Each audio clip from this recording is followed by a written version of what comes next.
하늘의 영광 하늘의 영광 나의 맘속에 차고도 넘쳐 할렐루야를 힘차게 불러 영원히 주를 찬양하리 캄캄한 밤에 아닐지라도 주께서 나의 길 되시고 나에게 밝은 빛이 되시니 길 잃어버릴 염려 없네 하늘의 영광 하늘의 영광 나의 맘속에 차고도 넘쳐 할렐루야 힘차게 불러 영원히 주를 찬양하리 광명한 그빛 마음의 바다 찬란한 천국 바라보고 할렐루야를 힘차게 불러 날마다 빛에 걸어가리 하늘의 영광 하늘의 영광 나의 맘속에 차고도 넘쳐 할렐루야를 힘차게 불러 영원히 주를 찬양하리 가는 자가 떡 굽는 가는 자님께 그의 신하들 중에 머리를 들게 하니라. 바로의 술 맡은 관원장은 전직을 회복하며 그가 잔을 바로의 손에 받들어 드렸고 떡 굽는 관원장은 매달리니 요셉이 그들에게 석탄과 같이 되었으나 같이 있습니다. 술 맡은 관원장이 요셉을 기억하지 못하고 그를 잊었더라. 아멘. 오늘 아침은 창세기 40장 말씀에 대한 강론입니다. 본문 40장 말씀 속에서 주제는 요셉이 관원장의 꿈을 해석하게 되었다. 꿈을 해석한 요셉의 이야기에 대해서 잠시 말씀을 가지고 상고하며 은혜를 나누고자 합니다. 첫 번째 생각할 것은 죄에 대한 값은 혹독하게 임하게 되었다는 것입니다. 1절에 보면 그 후에 그랬습니다. 그 후가 어떤 때입니까? 요셉에게 있어서 보디발의 아내 때문에 고충을 당하고 참 억울함을 당하고 옥에 갇히게 되죠. 바로 그러던 터에 그 후에 아주 기묘한 일이 생겼는데 애굽 바로 왕의 궁장에 술 맡은 관원장과 떡 맡은 관원장이 왕 앞에서 범죄하게 되었다는 것입니다. 예나 지금이나 법의 저촉을 받으면 그에 상응한 징벌을 받게 되어 있습니다. 죄값에 대한 그 결과는 혹독하게 값을 치러야 되는 것이 세상법이나 또 하나님께서 주신 말씀에 보면 동일하게 나타나 있습니다. 세상의 법이라고 하는 테두리는 사실상 성경을 모방한 것이기 때문에 유사성이 굉장히 많이 있습니다. 그러나 법에 대한 지침의 모토와 같은 것은 하나님의 말씀이 기준이고 하나님의 말씀이 중심축이 되어야 될 줄로 믿습니다. 관원장들이 죄를 범하게 되었고 시위대의 뜰 안에 갇히게 됩니다. 엄벌에 처하게 되었던 거죠. 한때는 충성된 중인들이었지만 그러나 지금은 왕 앞에서 정말 해서는 안 될 몹쓸 일을 행한 자로서 불충한 자가 되어 있었던 것입니다. 옥에 가두게 되었다는 것은 시안을 보겠다는 것이고 기일을 두고서 왕이 바로 그 하속들 사신들을 지켜보겠다고 하는 의미입니다. 바로 이 형장에 요셉도 같이 있었다고 하는 것이 오늘 본문 말씀이 우리에게 주시고자 하는 특이점입니다. 왜 하필 이때 관원장들이 시위대 뜰 안에 있는 옥에 갇히게 되었을까요? 하나님께서 요셉으로 하여금 새로운 기회를 허락해 주시고자 하시는 그런 섭리와 뜻이 있습니다. 우리가 일상을 살아가면서 주위에서 주변 가운데 어떤 일들이 발생했을 때 우리 크리스찬들은 그 한 가지 한 가지 일을 지켜보면서 또 다른 의미 부여를 하게 됩니다. 세상 사람들은 그냥 지나칠 수도 있고 인간적인 방편에서 해석해버리고 말 수도 있지만 하나님의 사람들은 또 다른 시각에서 하나님의 섭리적인 관점을 가지고 재해석할 필요가 있다는 것입니다. 요셉이 갇혀있는 옥에 관원장들이 들어왔습니다. 그런데 오늘 본문에 보면 요셉이 그곳에서 섬기는 사역을 행하고 있었다는 것입니다. 4절에 보십시오. 친위대장이 요셉에게 그들을 수종들게 하며 요셉이 그들을 섬겼더라. 그들이 갇힌 지 여러 날이 되었다 그랬습니다. 자, 옥에 갇혔다고 해서 다 똑같은 사람이 아니었습니다. 어떤 사람은 옥에 갇혔지만 예우를 받게 되는 사람들이 있죠. 그래서 고위급 관리직이나 나라에서 특별히 선대하는 사람들은 옥에 갇혔어도 그에 상응한 예우를 받게 되는 것이죠. 오늘 요셉이 그들을 섬기는 직임을 감당했습니다. 옥에 갇혔지만 그 급수가 달랐어요. 등급이 달랐다는 것입니다. 요셉은 그 상황 속에서도 종의 신분으로서 살아갈 수 있게 되었는데 한마디로 말하면 옥 밖에 있어도 종이요, 옥 안에 들어가도 종이요. 종이라고 하는 노예의 신분은 그렇게 되는 것이었음을 어찌 보면 요셉의 입장에서 보면 참 불만족스러운 상황이 계속 반복적으로 나타나고 있습니다.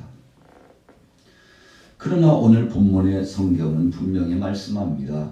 그럼에도 불구하고 그는 섬기는 삶을 살아가게 되었다는 것입니다. 하나님이 그에게 주셨던 인생 무대에 있어서 기회를 놓치지 않았습니다. 기회를 놓치지 않았다는 것은 자신에게 부여한 삶을 불평하거나 원망함으로 살지 않고 하나님의 섭리하심과 인도하심을 믿음으로 감사히 받았다는 것입니다. 우리가 신앙인물 가운데도 한 사람 다니엘을 생각해 보면 그는 마지막 죽음의 형장에 끌려갈 수 있는 직전까지도 하나님 앞에 감사하면서 기도하고 예배자가 되었던 것을 기억합니다. 그러니까 일상 자체가 감사였어요. 하루하루를 살아가면서 매일처럼 하나님 앞에 감사한 자가 되었다는 것은 우리 신앙인들로서 다시 한번 하나님의 은혜 가운데 모범적인 삶을 닮아갈 필요가 있다는 것을 보게 되는 것이죠. 오늘 요셉도 마찬가지였습니다. 상황이 문제가 아니었습니다. 환경이나 조건이 문제가 되지 않았습니다. 무슨 일을 당하든지 그 문제 자체가 문제가 아니었습니다.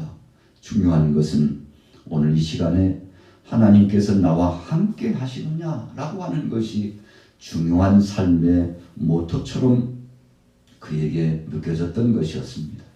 그래서 옥 밖에서 종살이를 할 때에도 보디발을 섬기며 살아갈 때에도 억울한 누명을 쓰고 옥 안에 갇혔을 때에도 또 애굽 궁정에서 나온 관원들을 섬기는 사역을 진행함에 있어서도 간수장이 그를 보고서 감동을 하고 옥 안에 있는 모든 굳은 일들을 다 맡겼을 때에도 그는 한치도 소홀하지 않고 최선을 다하여 감사함으로 받았다는 것입니다.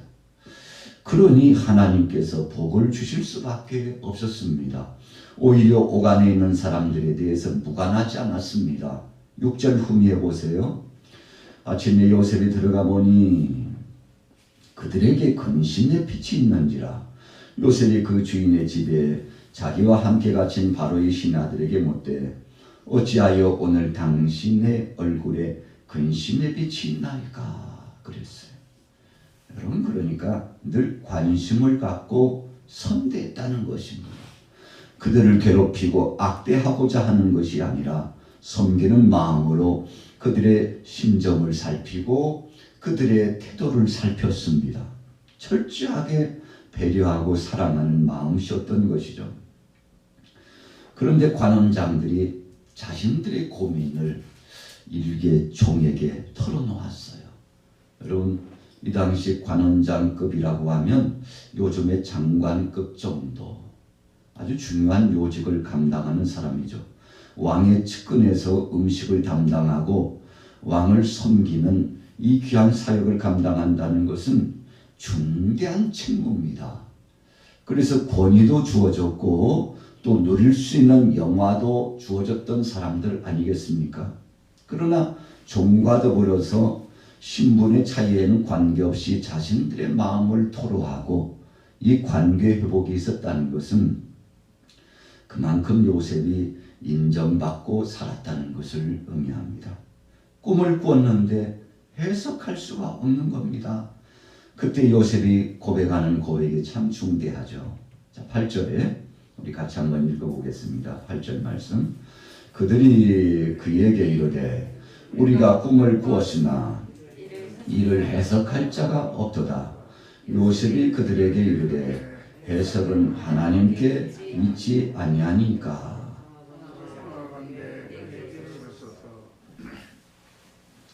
자, 어찌 보면은요, 요셉은 자기의 지식을 자랑하고 자신의 총명을 자랑할 수도 있죠. 그런데 하나님께서 그에게 감동을 주셨습니다. 그의 고민을 듣고 문제를 해결해 주고자 하는 충동이 나타났어요. 하나님이 주신 마음입니다. 그래서 그는 적극적으로 그들에게 고민에 대해서 물었고 꿈에 대한 문제를 듣게 되었는데 이 해석은 하나님께 있다 그랬어요. 여러분, 우리가 일상적으로 살아가다 보면 꿈을 꿀 때가 많습니다만 어떤 때는 그 꿈에 치여가지고 살 때가 많아요.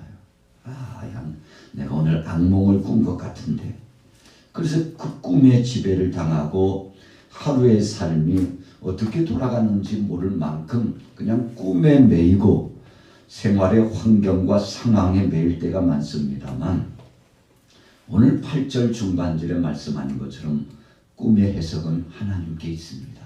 이 말씀의 핵심적인 포인트는 우리 인생은 하나님이 책임져 주시는 겁니다. 그런 뜻이에요. 하나님께서 보장해 주시고 주관해 주시니 그 하나님 앞에 맡기라는 뜻이죠.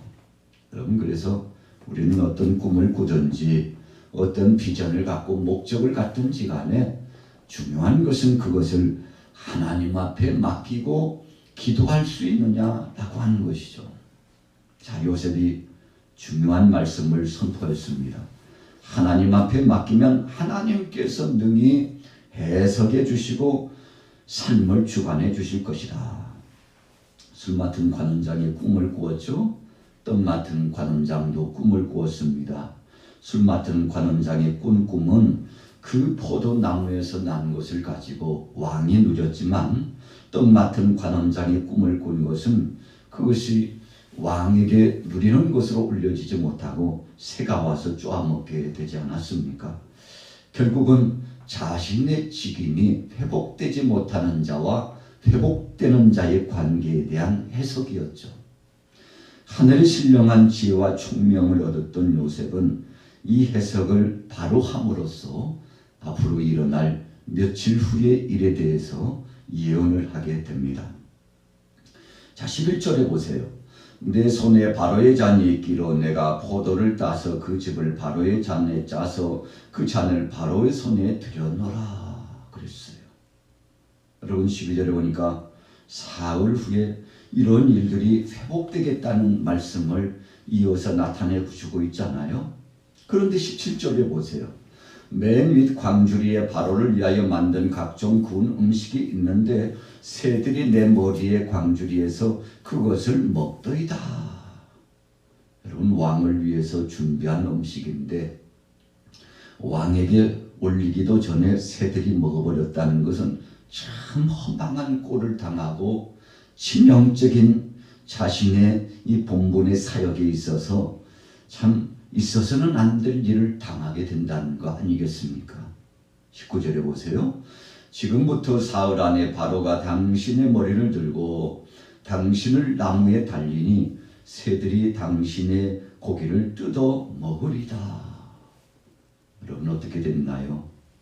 꿈대로 되었습니다. 꿈의 해석대로 되었습니다. 세상에 누가 이런 해석을 할 수가 있겠습니까?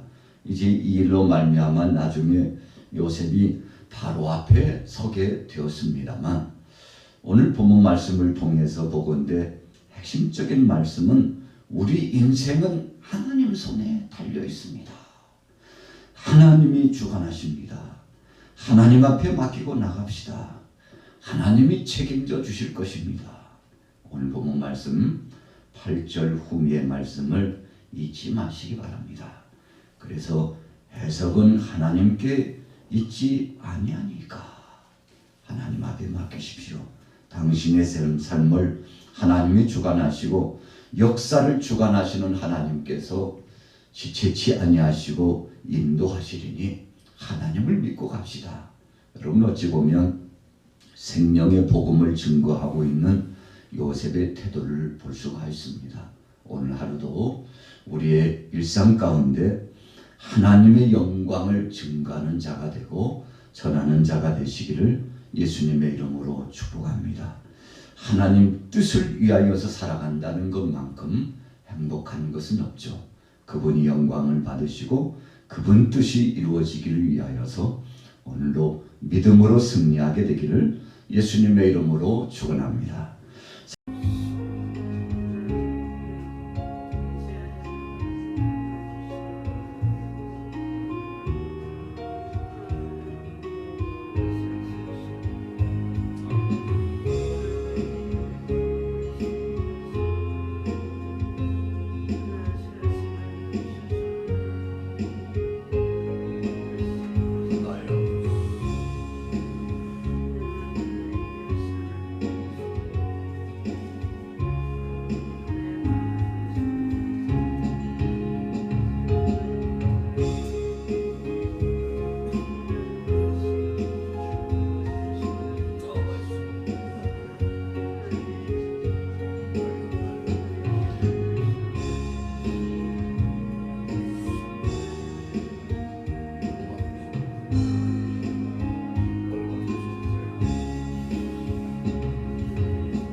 우리에게